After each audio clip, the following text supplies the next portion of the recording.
mau summit atau enggak. Mereka semua kayak, wah cowok gimana ya, summit atau enggak ya gitu, kayak gitu ya kan, kayak udahlah sampai sini aja, kayak gitu, udahlah sampai Tanjakan Seruni aja Ciremai kali ini kan.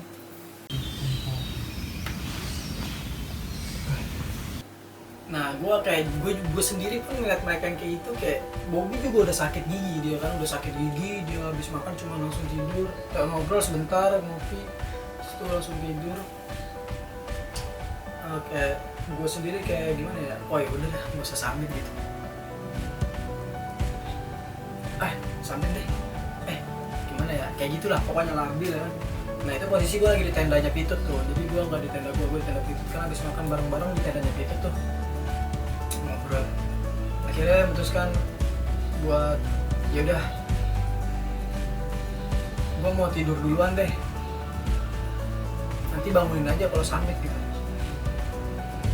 Jam 2, iya jam 2 jadi gue tidur duluan ya. Nah gue di dalam, gue mikir nih, ternyata tuh gue punya misi ke Ciremai ini gitu ya kan.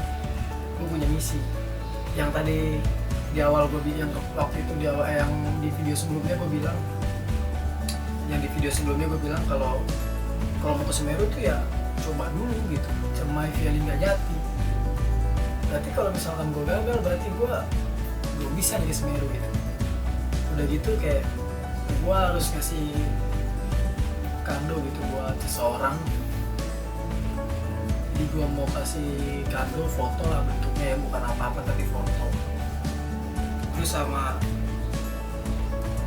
mengibarkan bendera yang dibawa sama Bobby. Benderanya itu pokoknya bendera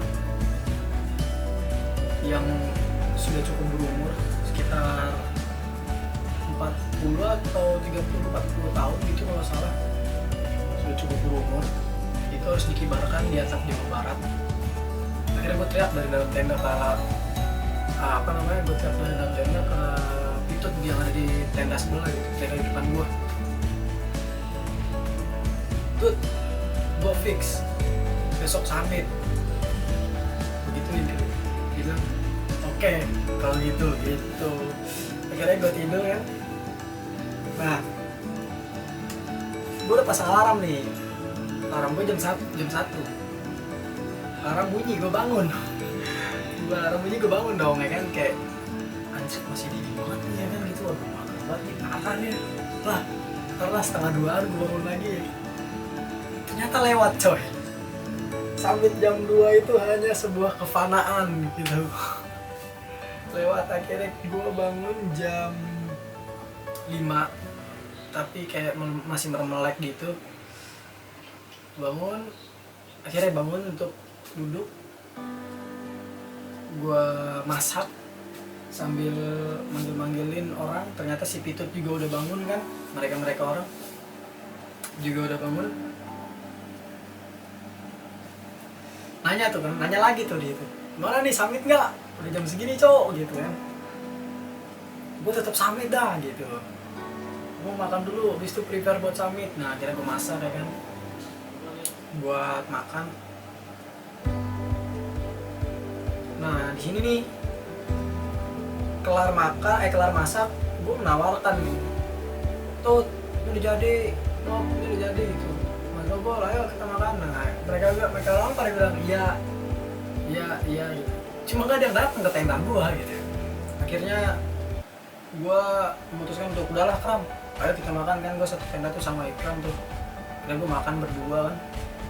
Nah setelah makan yang udah tinggal dikit ini, baru nih pada ke tenda gue nih bilang, mana makanannya Cep?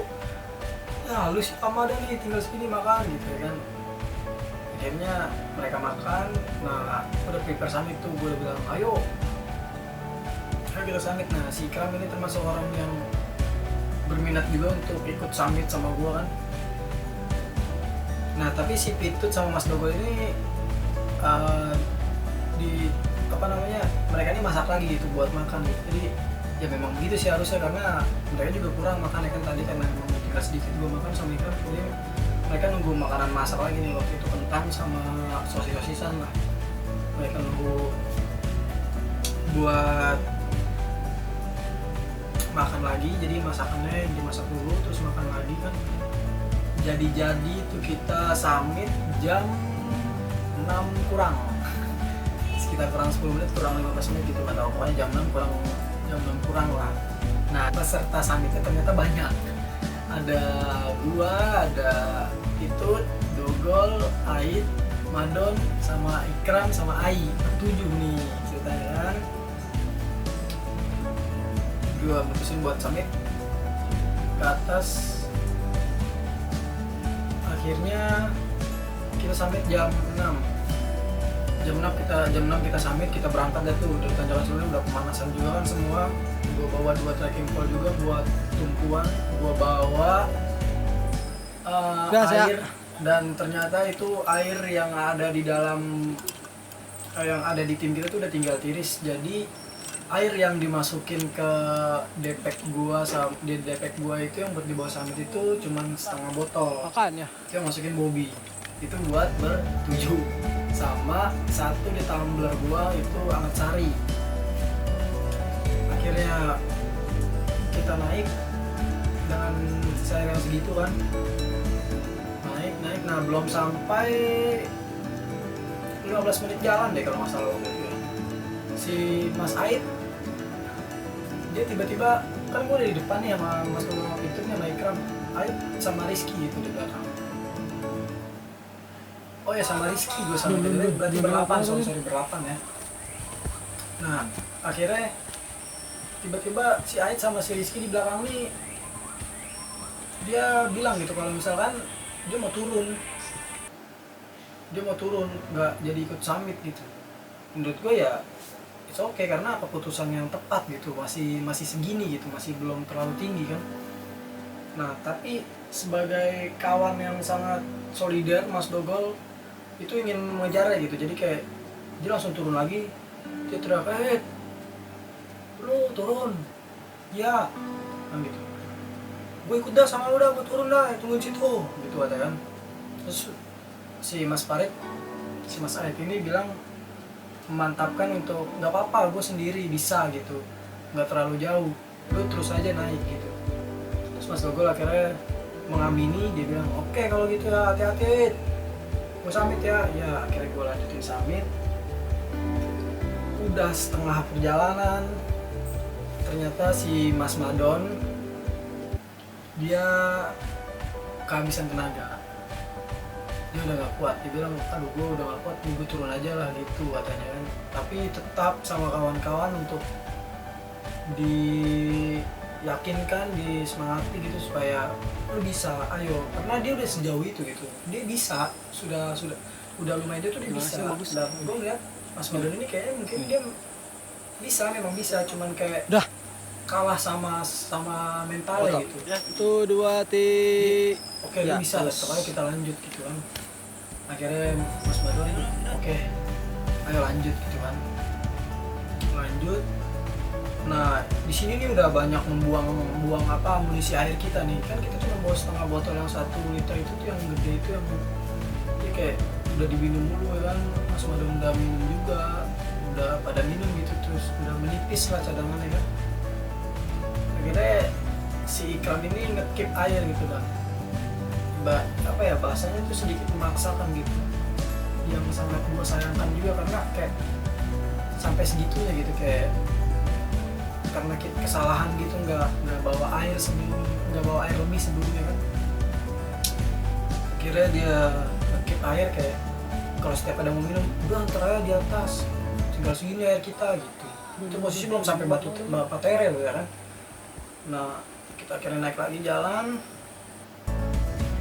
Nah, di sini Mas Pitut entah emahnya kambuh atau gimana ya, atau karena kurang makan tadi, walaupun dia udah masak lagi kan, kayaknya memang masih kurang makan kan. Akhirnya dia kayak, taruh men, perut gue sakit kata dia gitu, taruh mas, perut gue sakit. Cuma Ikram kayak gimana ya, dia udah bilang ayo naik lagi bisa. Nah, gue di sini mengarahkan untuk nggak apa-apa Kram, Mas Pitut punya kendala di perut gitu, jangan dipaksakan. Kalau masalah soal yang kayak gini jangan dipaksakan gitu kan, nanti jadinya bahaya kan. Akhirnya yaudah lu duluan aja mas, Ikram kan, nanti biar gue dibangun sama Mas Dogol sama Rizky juga. Akhirnya Ikram oke, tuh Ai nih itu udah jauh, karena memang kan Ai ini kalau naik gunung dia biasanya memang tektok terus gitu loh. Bahkan bisa dibilang ini pendakian dia, kalau nggak salah ini pendakian dia pertama kalinya itu dia ngecamp gitu oleh bisa di tektok bis, dia dari bawah naik bis turun lagi langsung hari itu juga gitu. Nah gue lanjut jalan, dia udah jauh kan tuh, gue nungguin Mas Pitut di belakang. Nah, akhirnya minum anget sari dulu kan yang ada di tumbler gue, mendingan gue kira berusaha untuk nyusul si Ikram sama Madon yang sama Ai yang dari depan gitu. Jalan-jalan nyusul, akhirnya kita sampai di Bapatere.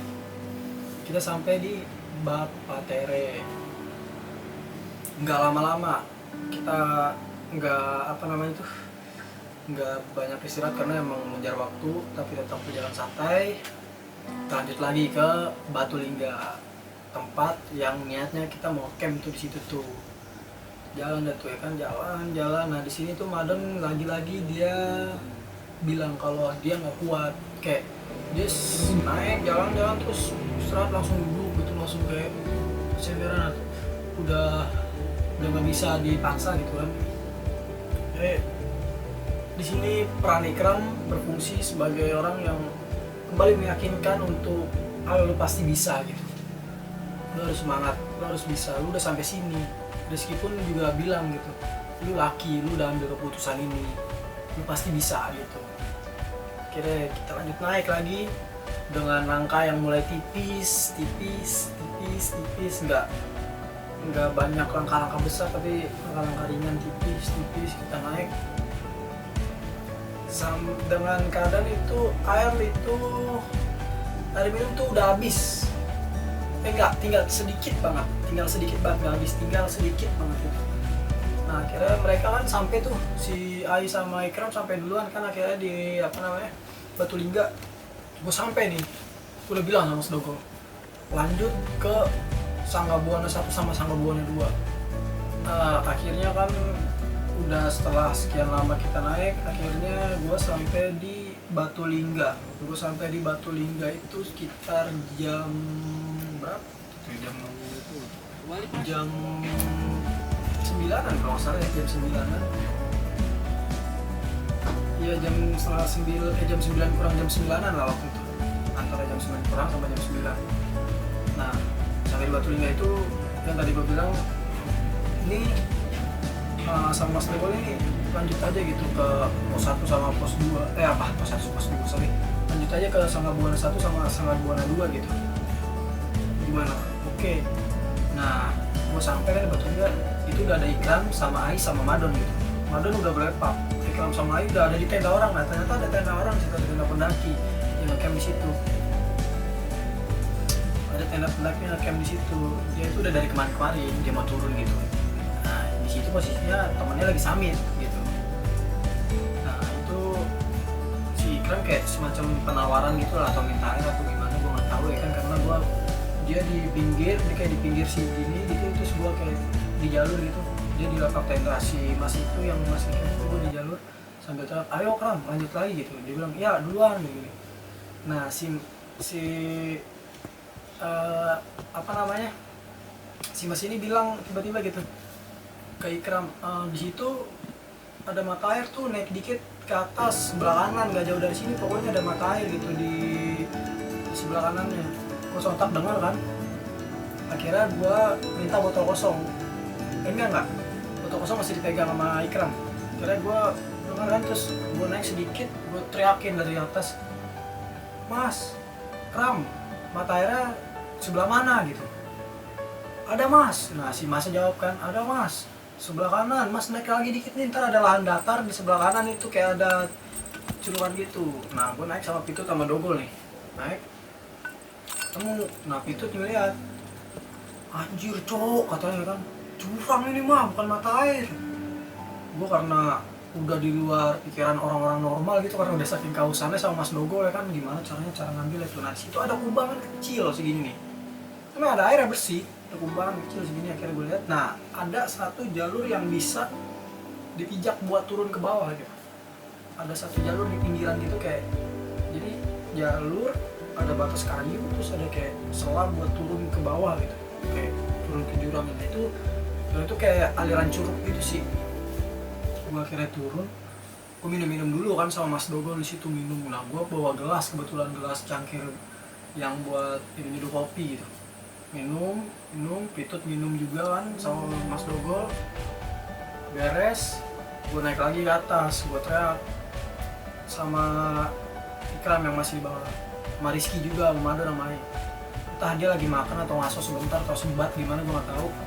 Akhirnya gue teriak, Kram, ntar ambil air ya. Dia bilang iya gitu.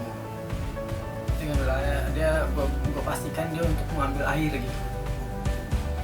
Gue setelah minum sama Mas Pitut sama Mas Dogol tuh kayak merasa anjir ini mah air Nutrisari kalah ini rasa segernya gitu kan, ini udah paten gitu. Kayak gue minum langsung wah gila, seger banget kan. Dan gue lanjutin jalan ke Sangga Buana 1. Gue lanjutin jalan ke Sangga Buana 1 itu udah mulai tuh tumbuh kelihatan kayak edelweiss yang belum ada bunganya gitu. Terus ada pohon-pohon beri gunung kan. Nah gue pas ngeliat pohon beri gunung ini sontak kayak, wah ada pohon beri gunung ya kan. Wah ada pohon beri gunung, wah buahnya nih cari nih Mas Dogol ya kan. Mas Dogol penasaran juga tuh, emang ada buahnya? Iya ada lah gitu kan. Tapi cari nih sambil jalan sambil naik gue cari, nggak ketemu nih ya kan. Nah sampai di Sangga Buana 1 itu sekitar jam berapa itu, cepet kalau nggak salah itu pokoknya deh. Sampai di Sangga Buana 1-nya, nah Sangga Buana 1 ke Sangga Buana 2 nih juga cepet nih, nggak sampai 30 menit gue waktu itu. Gue sampai Sangga Buana 1, di Sangga Buana 1 itu kayak ada botol, sebelum Sangga Buana 1 pas pengen ke Sangga Buana 1 itu kayak ada botol gitu, botol orang buang sembarangan. Aduh ini jangan sampai ditiru ya buat kawan-kawan semua. Itu dia udah dibiarin aja. Itu gue lihat sih botol baru, itu botol baru, gue nggak tahu dia siapa yang buang. Itu botol baru, entah itu dibuang atau itu memang sengaja ditaruh situ buat diambil lagi pas turun ya, aku nggak tahu. Akhirnya gue mikirkan, wah tadinya gue kesel kan sebelum ngeliat ini botol, tapi tiba-tiba kayak anjir ada botol kosong nih, masukin aja dulu lah ke tas lah buat ngambil air yang di mata air yang di bawah tuh yang di Batu Lingga, masukin akhirnya. Nah jalan tuh kan tadi gue udah sampai Sangga Buana 1, gue nemuin buah beri gunung itu. Mas lo dia buah beri gunung kan, gue bilang gitu. Ah petik makan, wah suka bener kata Mas Dogol kan. Makan juga Mas Dogol, masih bener ini kacau kayak asli enak. Terus akhirnya gue lanjut jalan lagi nih buat terus, karena Sangga Buana 2 deket gitu. Jadi sayang banget kalau harus berhenti di sini kan. Sangga Buana deket. Nah di sini kondisi trek sama medan udah mulai berubah nih. Ini udah kayak batu-batu yang ada di jalur-jalur summit tuh, cuman di di kayak ada jalur lava gitu. Itu treknya itu kayak gitu tuh. Nah gua memilih untuk jalan yang di atasnya nih, yang jalan tanah, pohon-pohon edelweiss sama cantigi gitu.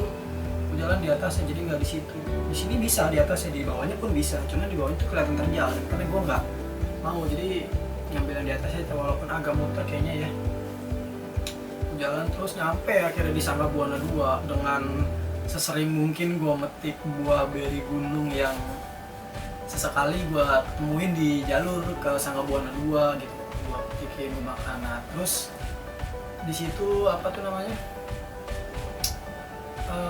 di Sangga Buana 2 ini istirahat cuma sebentar cok, sama gue ngumpetin botol yang gue temuin.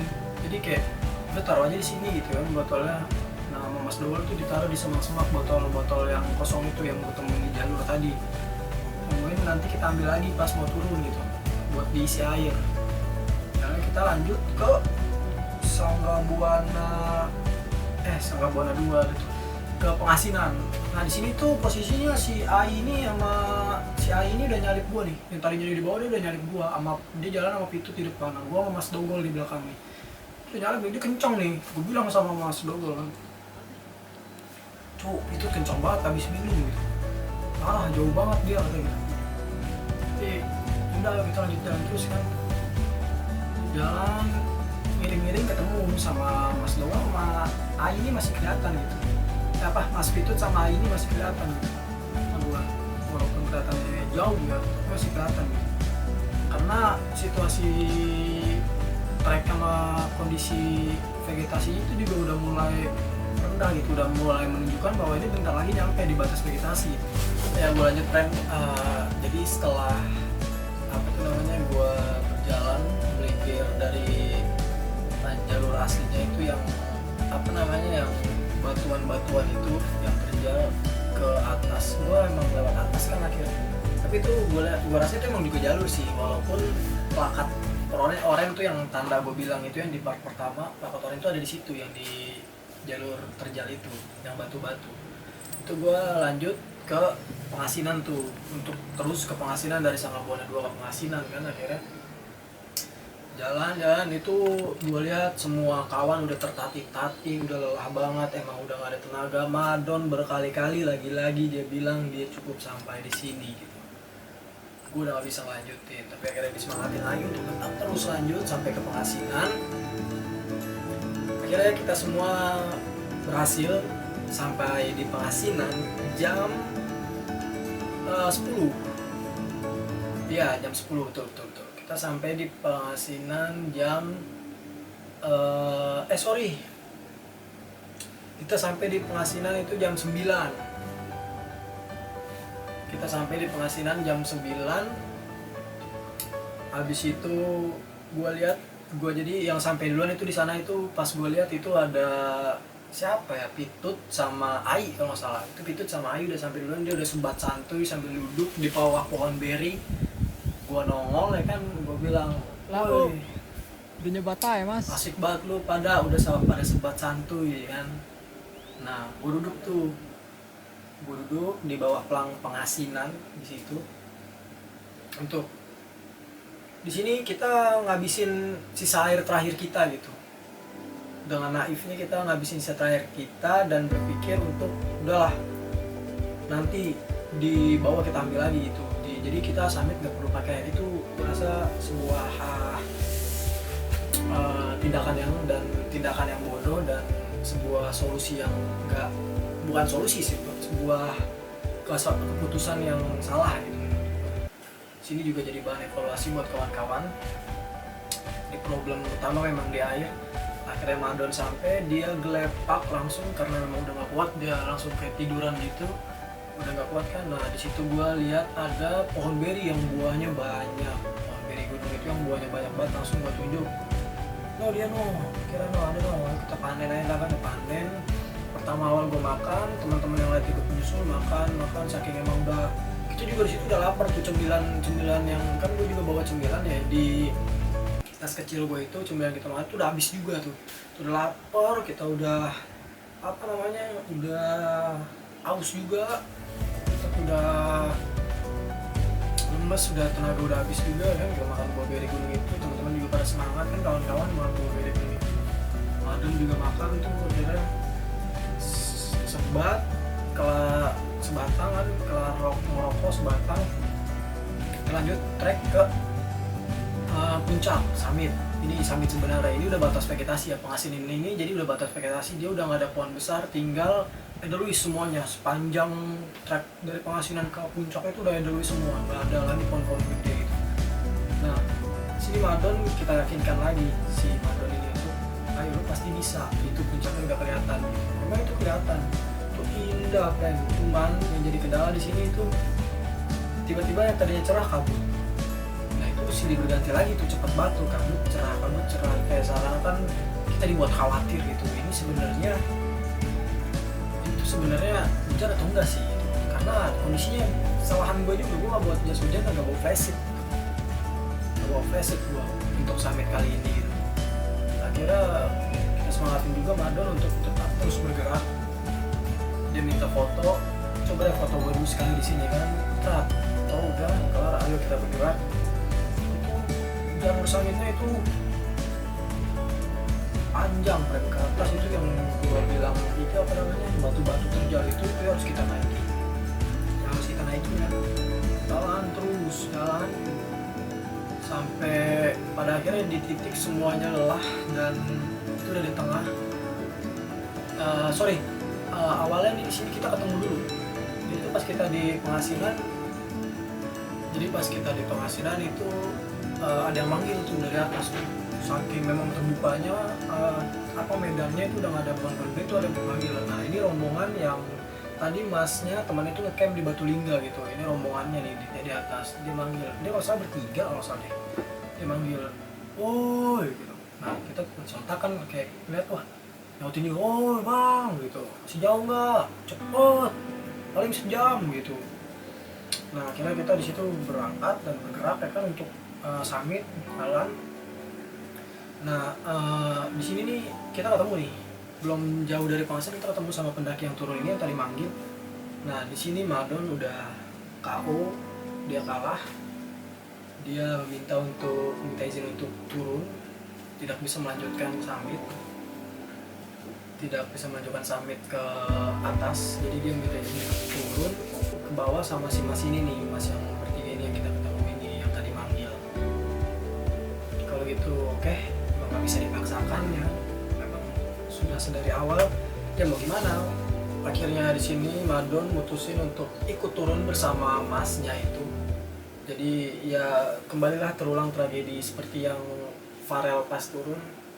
Gua yang menitipkan Madon untuk dititipkan di Batu Lingga, ke penitipan kayaknya ya.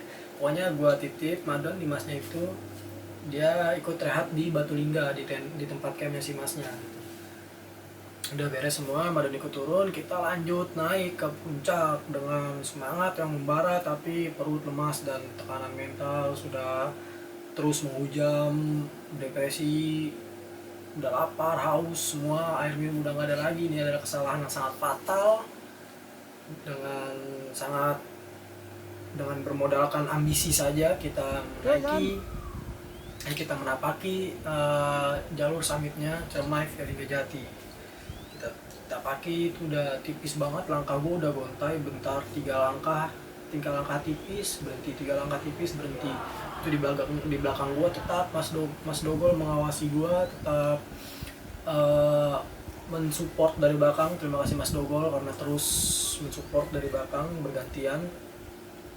Ada Rizky juga di belakang, yang paling terlihat lelah memang adalah Rizky karena dia ketika lapar tuh udah nggak bisa ditahan gitu. Rizky udah sangat lelah, udah nggak tahu dia ngapain, apa yang dilakukan di belakang, entah istirahat. Dan pada akhirnya sih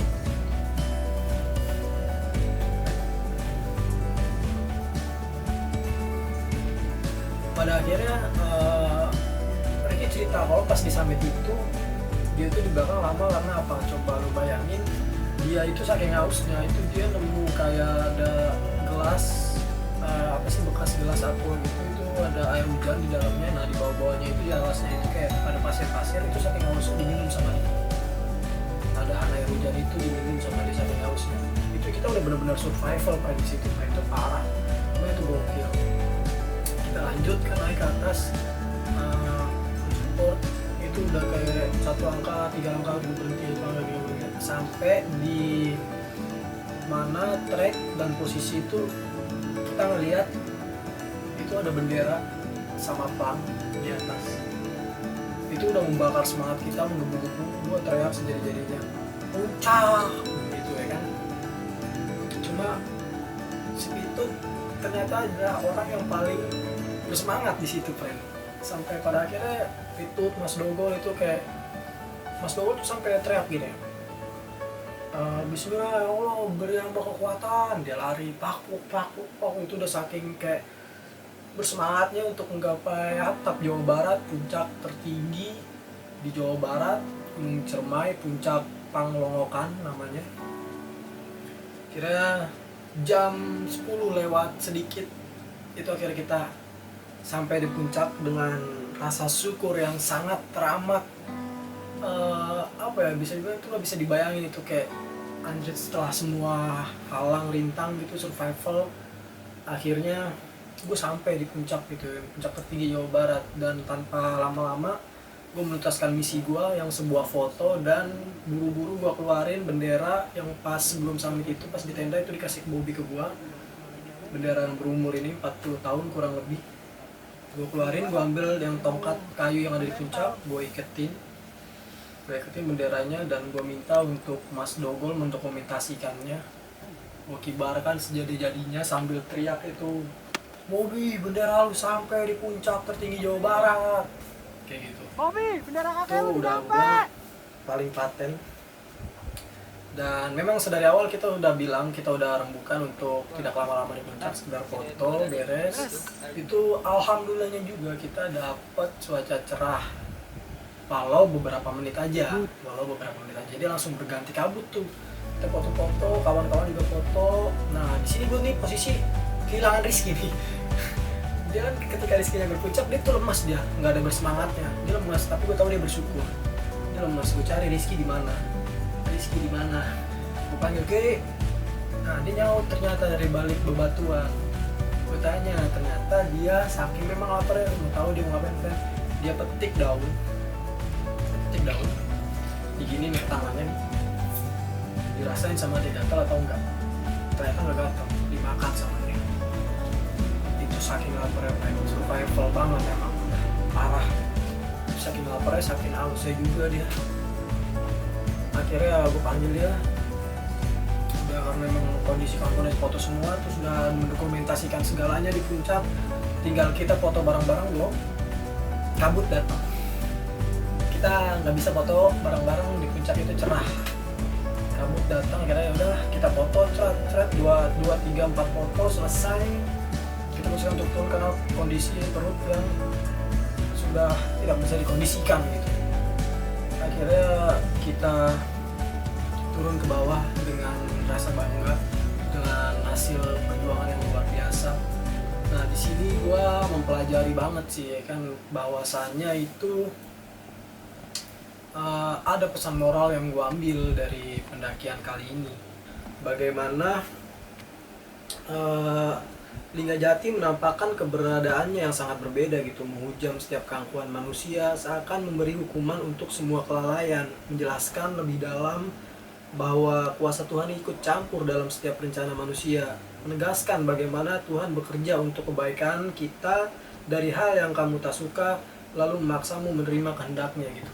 Awalnya contoh kecilnya itu kayak apa ya, gua kan tadinya bertele-tele gitu, kayak nih hujan lagi atau apa gitu ya kan, tapi alhasil justru malah hujan itu yang menolong gua ketika pas gua summit dan kehabisan air gitu. Jadi kubangan yang gua minum itu adalah air hujan. Kalau itu nggak hujan, itu nggak akan pernah ada Prem. Ciremai Linggarjati itu gokil.